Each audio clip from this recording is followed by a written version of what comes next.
Visa বিবাদ, মার্কিন মুলুকে বসেই পাল্টা তোপ হাসিনার। প্রশ্ন তুললেন আমেরিকার ভোট নিয়ে। জানাবো বয়কটের রাজনীতি, রাজনীতির বয়কট। এবং সর্বশেষ জানাবো যুক্তরাজ্যের ক্ষমতায় লেবার পার্টি, এবার কি তবে দেশে ফিরছেন তারেক? এতক্ষণ শুনছিলেন সংবাদ শিরোনাম, এবার বিস্তারিত। ভিসা বিবাদ, মার্কিন মুলুকে বসেই পাল্টা তোপ হাসিনার। প্রশ্ন তুললেন আমেরিকার ভোট নিয়ে। শুক্রবার থেকে বাংলাদেশে তাদের পৃথক ভিসা নীতি কার্যকর করা শুরু করেছে আমেরিকা। বাংলাদেশের জাতীয় সংসদ নির্বাচন যারা বানচাল করেছে এমন ব্যক্তিদের বাছাই করে তাদের আমেরিকার প্রবেশাধিকারের ওপর নিষেধাজ্ঞা জারি করেছে জো বাইডেন প্রশাসন। সেখানেই ভিসা নীতি নিয়ে আমেরিকাকে জবাব দিয়েছেন বাংলাদেশের প্রধানমন্ত্রী। সাংবাদিক সম্মেলনে ডেকে ঘোষণা করেছেন, কোনো নিষেধাজ্ঞার নামে বাইরে থেকে বাংলাদেশের ভোট বানচালের চেষ্টা করা হলে তার পরিণাম ভালো হবে না। সেই সঙ্গে নাম না করে আমেরিকার ভোট কতটা অবাধ হয় সেই প্রশ্নও তুলেছেন হাসিনা। তিনি বলেন, যারা আমাদের ওপর নিষেধাজ্ঞা চাপাচ্ছে তাদের দেশে কেমন ভোট হয়। বাংলাদেশের প্রধানমন্ত্রী আসলে আমেরিকার বিগত প্রেসিডেন্ট নির্বাচনে ওঠা কারচুপির অভিযোগের কথা বলতে চেয়েছেন, যা নিয়ে এখনও সে দেশে মামলা মোকদ্দমা চলছে। নিজের দেশের ভোট নিয়ে বাংলাদেশের প্রধানমন্ত্রী বলেন, আমরা কারো দয়ায় ক্ষমতায় আসিনি। হাসিনা ভিসা নীতি নিয়ে আমেরিকার বিরুদ্ধে মার্কিন মুলুকে বসে কড়া প্রতিক্রিয়া দেওয়ার পর কূটনৈতিক মহলে ফের জল্পনা জোরদার হয়েছে। বাংলাদেশের প্রধানমন্ত্রী কি চীন, রাশিয়া, ভারতের ভরসাতেই আমেরিকার বিরুদ্ধে কড়া ভাষায় মুখ খুলেছেন? হাসিনা বলেন, আমাদের ওপর নিষেধাজ্ঞা চাপিয়ে দিলে আমার দেশের মানুষও পাল্টা স্যাংশন দেবে। বাংলাদেশের প্রধানমন্ত্রীর এমন কড়া প্রতিক্রিয়ায় একদিকে উল্লসিত তার দল আওয়ামী লীগ, অন্যদিকে দেশে বিদেশে জোর কূটনৈতিক অঙ্গনে তা নিয়ে চর্চা শুরু হয়েছে। আসলে বাংলাদেশে চীন ও রাশিয়ার প্রভাব দিন দিন বাড়ছে। এ মাসের গোড়ায় রাশিয়ার পররাষ্ট্রমন্ত্রী ঢাকা ঘুরে গিয়েছেন। বাংলাদেশে এই প্রথম রাশিয়ার পররাষ্ট্রমন্ত্রী স্তরের কেউ সফর করলেন। বাংলাদেশে একটি পরিমাণ বিদ্যুৎ উৎপাদন কেন্দ্রে বিপুল বিনিয়োগ আছে রাশিয়ার।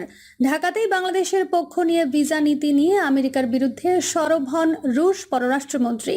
সরাসরি অভিযোগ করেন, বাণিজ্যিক ও সামরিক স্বার্থে আমেরিকা বাংলাদেশের অভ্যন্তরীণ বিষয়ে নাক গলাচ্ছে। অন্যদিকে বাংলাদেশে চীনের বিনিয়োগ নতুন নয়।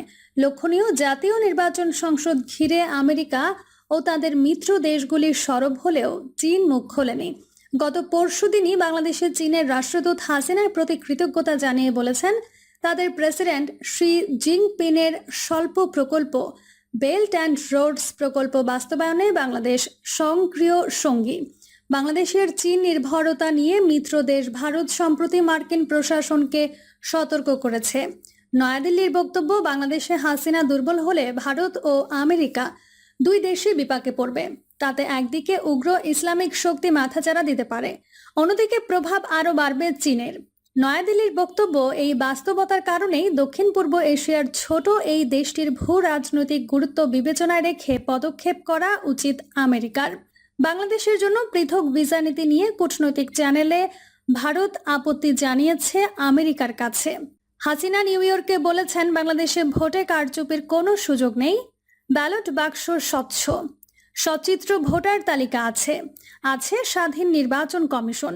তারপরও কেউ অবাধ নির্বাচনে বাধা দিলে সাজা পাবে, কিন্তু বাইরের নিষেধাজ্ঞা কেন? বয়কটের রাজনীতি, রাজনীতির বয়কট। বয়কট শব্দটা ইদানিং দেশে খুব জনপ্রিয় হয়ে উঠেছে। নানা সময়ে নানা ধরনের পণ্য এবং প্রতিষ্ঠান বয়কটের ডাক উঠেছে। এর মধ্যে কোন কোন বয়কট জনপ্রিয় ও কার্যকর হয়ে উঠেছে এবং কোনটি কেবলই হুঙ্কারে পরিণত হয়েছে? নির্বাচনে হস্তক্ষেপের পরিপ্রেক্ষিতে ভারতীয় পণ্য বর্জনের আহ্বান জনমনে সাড়া পড়েছে। তবে ইসলামী বিভিন্ন দল এবং গোষ্ঠীর বয়কটগুলো কতটা কার্যকর তা নিয়ে প্রশ্ন থাকে। কিছুদিন আগে আড়ং এবং ব্র্যাক বয়কটের আহ্বান খুব একটা সফল হয়নি বলেই মনে হয়। অতি সম্প্রতি দেশীয় কোম্পানি ওয়ালটনের বিরুদ্ধে বয়কটের আহ্বান জানানো হয়েছে। এই নিয়ে সামাজিক মাধ্যমে দুই ভাগে ভাগ হয়ে গেছে। প্রথমত, ট্রান্সজেন্ডার ইস্যু। এই ব্যাপারটা মূলধারা রাজনীতিতে কতটা গুরুত্বপূর্ণ তা তলিয়ে দেখা দরকার। বিশেষত ভারতীয় নির্বাচনের আগে এই ধরনের ব্যাপারে হইচই সন্দেহের উদ্রেক করে। বাংলাদেশকে নানাভাবে উগ্র মুসলমানদের দেশ দেখানো এবং আওয়ামী লীগই তা ঠেকানোর একমাত্র শক্তি দেখাতে পারলে কাদের লাভ হয় ইতোমধ্যে রাজনীতির সচেতন লোকেরা বোঝে। ওয়ালটনের ব্যাপারটাই যদি ধরি, বাংলাদেশে প্রায় কোনো ব্যাপারে গ্রাহকদের তোয়াক্কা না করা কোম্পানিগুলো কেন এই প্রতিবাদেই অতি দ্রুত মাপ চেয়ে ব্যাপারটাকে অনেক বড় করে দেখাতে চাইছে তার সন্দেহের উদ্রেক করে। দ্বিতীয়ত, বয়কটের মনস্তত্ত্ব ও ইতিহাস। বয়কটের ব্যাপারটা কিন্তু আমাদের সমাজে অতি প্রাচীন একটি ব্যাপার। শক্তিশালীরা তো নানাভাবে অনেককে একঘরে করতই, অনেক সময় শক্তিশালীদের সঙ্গে পেরে না উঠলেও দুর্বলেরা তা করত। বাংলাদেশের মানুষের বর্তমানে কোনো ধরনের রাজনৈতিক এজেন্সি নেই। এরা ভোট দিতে পারে না, নীতি নির্ধারণে ভূমিকা রাখতে পারে না, উপরন্তু যাবতীয় অবিচার ও অত্যাচারের শিকার। এই অবস্থায় বেশিরভাগ মানুষ ক্ষোভ পুষে রাখা ছাড়া আর তেমন কিছু করতে পারছে না। নিজেকে বিপন্ন বোধ করা মানুষের তাই যখনই সুযোগ পাচ্ছে তখনই তার ক্ষমতা দেখানোর প্রচেষ্টা চালাবে। বয়কট তেমনই একটি হাতিয়ার। আমরা গত দশকের জাতীয়তাবাদী আন্দোলনগুলোতে এর বহুল ব্যবহার দেখি। এই অঞ্চলে মহাত্মা গান্ধী কিংবা আমেরিকায় কালো মানুষদের নেতা মার্টিন লুথার কিং তাদের রাজনৈতিক কৌশলে নিয়মিত বয়কটের ব্যবহার করতেন। বর্তমান দুনিয়াতেও আমরা দেখি একটি ভীষ্টরা দখলদার ইসরায়েলের বিরুদ্ধে বয়কট আন্দোলন করার চেষ্টা করে। কিন্তু এসব ছাপিয়ে প্রশ্ন হচ্ছে, বয়কটই কি রাজনীতির শেষ কথা? বয়কট করতে পারলেই কি গণতন্ত্র পুনরুদ্ধার হবে? একদমই না। বয়কট কেবলমাত্র একটি প্রাথমিক হাতিয়ার, জনগণকে চাঙা করার উপায় মাত্র। এমনকি বয়কট যাতে অতি ব্যবহার হয়ে ক্লিশে না হয় তাও খেয়াল রাখতে হবে। বয়কটের অতি ব্যবহার একে খেলো করতে পারে, অকার্যকর করে তুলতে পারে। নানা ইস্যুতে আমরা তা দেখেছি। মাঠের রাজনীতি শক্তিশালী করাই গণতন্ত্র পুনরুদ্ধারের একমাত্র উপায়। বয়কট থেকে অর্জিত অনুপ্রেরণা কাজে লাগিয়ে নির্বাচন ও সরকার পতনের আন্দোলন করাটাই রাস্তা, কেবল বয়কট থেকে থাকা নয়।